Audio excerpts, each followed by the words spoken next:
నమస్తే నమస్తే డార్లింగ్స్, అందరికీ జై Sriram. Welcome back to our channel spirit. ఈ పేరు వినగానే ఏదో తెలియని ఒక ఫీల్. ఈ మూవీ ఎప్పుడు వస్తుందో నేను ఎక్స్పెక్టేషన్స్ నుంచి వచ్చాక చేసే విధ్వంసం ఏంటో అని ఆలోచిస్తున్నాను. ఎందుకంటారా, ఈ చిన్న ఆడియో గ్లిమ్స్ వల్ల సోషల్ మీడియాని షేక్ చేసి సగం బాలీవుడ్ కి నిద్ర పట్టనివ్వలేదు మన సందీప్ రెడ్డి వంగ. కారణం ఏంటంటే India's biggest super star Prabhas అనే ట్యాగ్ వల్ల. గ్లిమ్స్ కి ముందు ఇన్స్టాలో వదలడం, అది నువ్వు హిందీలో వదలడం మీకేం అనిపించట్లేదా? I don't think it's just a normal audio glimpse. నువ్వు బాలీవుడ్ లో ఎంత పెద్ద సూపర్ స్టార్ అయినా ఉండని, ఎన్ని కలెక్షన్స్ అయినా ఫేక్ చేసుకో, ఎన్ని అవార్డ్స్ అయినా కొనుక్కో, కానీ ఇండియాకి ఒకటి the real Indian biggest super star Prabhas Raju అని ఒకటి గట్టిగా చెప్పినట్టుంది. Anyways, audio glimpse break down కి వెళ్ళిపోతే, గ్లిమ్ స్టార్టింగ్ తోనే ఉరుములు మెరుపుల మధ్య పెద్ద వానతో ఒక పోలీస్ వ్యాన్ సైరన్ వేసుకొని స్పీడ్ గా జైలు వైపు వెళ్తా ఉంటది. ఇది నీకెలా తెలుసు బ్రో, మొత్తం బ్లాంక్ గా ఉంది కదా అంటే, ఆడియో గ్లిమ్స్ లో వాడిన ఎస్ఎఫ్ఎక్స్ వల్ల మొత్తం అంతా క్లియర్ గా అర్థమైంది. ఆ పోలీస్ వ్యాన్ స్పీడ్ గా వచ్చి జైలు దగ్గర ఆగి ఆ వ్యాన్ డోర్ బయటికి తీయగానే అందులోంచి మన రెబల్ స్టార్ ప్రభాస్ సంఖ్యలతో బయటికి దిగుతాడు. అప్పుడు ఉంటుంది ప్రభాస్ ఎంట్రీ.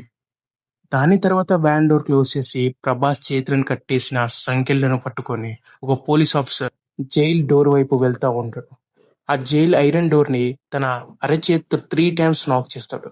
అప్పుడు లోపల నుంచి ఒక సౌండ్ వస్తుంది, ఎవడ్రా వీడు అని. బై ద వే, ఈ వాయిస్ ఎవరితో గుర్తుపట్టారా?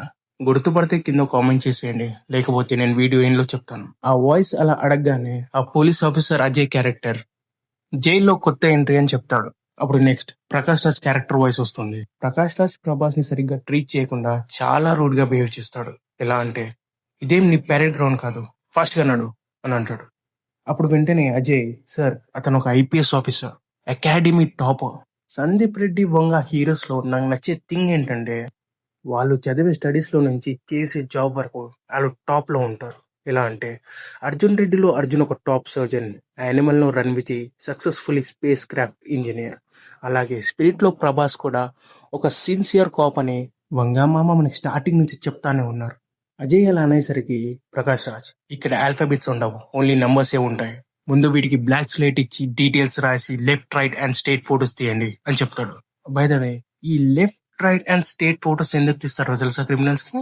చెప్తా. స్టేట్ ఫోటో క్రిమినల్ ఆకారాన్ని అండ్ కళ్ళని రికగ్నైజ్ చేయడానికి, and left and right ears and nose placement, ఇంకా ముఖం మీద మన పుట్టుమచ్చలు ఉన్నాయా అని గుర్తుపట్టడానికి.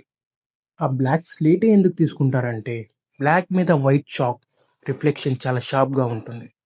ఆ ఫోటోస్ రికార్డ్ లో చాలా జాగ్రత్తగా భద్రపరచొచ్చు కాబట్టి. ప్రకాష్ రాజ్ ప్రభాస్ ని వాడు వీడు అనేసరికి, సార్ వాడు వీడు ఏంటి సార్, కాస్త డెకరం మెయింటైన్ చేయండి అని రిక్వెస్ట్ చేస్తాడు. అప్పుడు ప్రకాష్ రాజ్, వీడి గురించి విన్నాను, వీడికి యూనిఫామ్ ఉన్నా లేకున్నా బిహేవియర్ లో ఏం తేడా ఉండదు కదా, ఒకసారి కాండక్ట్ ఇష్యూస్ వల్ల టర్మినేట్ కూడా అయ్యాడు కదా. ఇప్పుడు ఈ కాండక్ట్ ఇష్యూస్ ఏంటంటే, కొన్ని సిన్సియర్ రూల్స్ ని చాలా జాగ్రత్తగా చెప్పినా కూడా తనకున్న అగ్రెషన్ తో కేర్లెస్ గా రూల్స్ ని బ్రేక్ చేయడం, దానివల్లే మన ప్రభాస్ ఒకసారి టర్మినేట్ కూడా అవుతాడు. ప్రకాష్ రాజ్ అలా అని, ఇప్పుడు నేను వీరికి ఖైదీ యూనిఫామ్ ఇస్తా, చూస్తా ఏమైనా తేడా ఉంటుందో లేదో అని అంటాడు. అప్పుడు అజయ్, ఖైదీ యూనిఫామ్ ఏంటి సార్, ఇది రిమాండ్ పీరియడ్ కదా అంటాడు. అంటే మన ప్రభాస్ టర్మినేట్ అయిన తర్వాత కూడా ఇంకేదో చేసి జైలుకి రిమైండ్కి వచ్చినట్టు అనిపిస్తుంది. అప్పుడు ప్రకాష్ రాజ్ కోపంతో, shut up, I hate civilian costume in my compound, it has to be either khakis or ఖైదీస్ అని అంటాడు. ఫస్ట్ వీటి బట్టలు ఊడదీసి మెడికల్ టెస్ట్ కి పంపండి అని కోపంలో చెప్తాడు. వైట్, ఈ క్రిమినల్స్ కి జైలుకి తీసుకెళ్లే ముందు మెడికల్ టెస్ట్ ఎందుకు చేస్తారో తెలుసా? అక్యూజ్డ్ బాడీ మీద ఏమైనా గాయాలు ఉన్నాయా, ఉంటే అది ఎప్పుడు జరిగినవి, ఆ గాయాలకి పోలీసులకి ఏమైనా సంబంధం ఉందా, ఆ గాయాలకి ఏం మెడిసిన్ ఇవ్వాలి, లేదా అక్యూజ్డ్ కి ఏమైనా హెల్త్ ఇష్యూస్ ఉన్నాయా, అది ఎవరికైనా హార్మ్ చేస్తుందా, దానికి టాబ్లెట్స్ ఏమైనా ఇవ్వాలా అని, ఇలా చాలా రీజన్స్ ఏ ఉన్నాయి. ప్రకాష్ రాజ్ అలా అనగానే మన టైనోసార్ డార్లింగ్ బేస్ వాయిస్ తో కామ్ గా, మిస్టర్ సూపరింటెండెంట్, నాకు చిన్నప్పటి నుండి ఒక చెడ్డ అలవాటు ఉంది. What? Right from my childhood I just have one bad habit. అంతే, ఇక్కడ పడుతుంది టైటిల్ స్పిరిట్ అని. ఆ బ్యాడ్ హ్యాబిట్ ఏంటి? టైటిల్ అనౌన్స్మెంట్ చేసినప్పటి నుంచి ప్రభాస్ కాప్ అని చెప్పి సడన్ గా జైలు కిందకి వెళ్తాడు. సినిమాలో వివేక్ ఒబేరి క్యారెక్టర్ ఏంటి, అసలు మన డాంగ్లీ మామ ఉన్నాడా లేడా, ఇలా చాలా డౌట్స్ పుట్టుకొచ్చాయి. ఇంకా మన వంగమామ ఏం ప్లాన్ చేశాడో అని ఆలోచిస్తేనే చాలా థ్రిల్లింగ్ గా ఉంది. అండ్ ఒక విషయం, India's biggest super star Prabhas అనే ట్యాగ్ విషయానికి వస్తే సందీప్ రెడ్డి వంగ ఊరికేలా ఊరికి ట్యాగ్స్ పెట్టారు. ఏమో ఇప్పటివరకు మనం చూడలేని ప్రభాస్ ని కొత్తగా చూపించొచ్చు, ఏమైనా జరగవచ్చు. ఎందుకంటే అక్కడ ఉంది సందీప్ రెడ్డి వంగ. అండ్ ఈ స్పిరిట్ మూవీ షూట్ నవంబర్ నుంచి స్టార్ట్ అవుతుందంట. చూడాలి రిలీజ్ అయ్యి ఎంత కలెక్ట్ చేస్తున్నాం. ఎందుకంటే most talented director Sandeep Reddy Vanga and the biggest crowd puller Prabhas, వీళ్ళిద్దరు కాంబినేషన్స్ తో వస్తుంది కాబట్టి నేనైతే స్పిరిట్ మూవీ కోసం చాలా అంటే చాలా వెయిట్ చేస్తున్నాను. మీరు కూడా వెయిట్ చేస్తే కింద కామెంట్ చేసేయండి. అండ్ స్టార్టింగ్ లో ఒక వాయిస్ గుర్తుపట్టమన్నాను, గుర్తుపట్టారా? అది ఎవరితో కాదు, మన సందీప్ సార్ వాయిస్.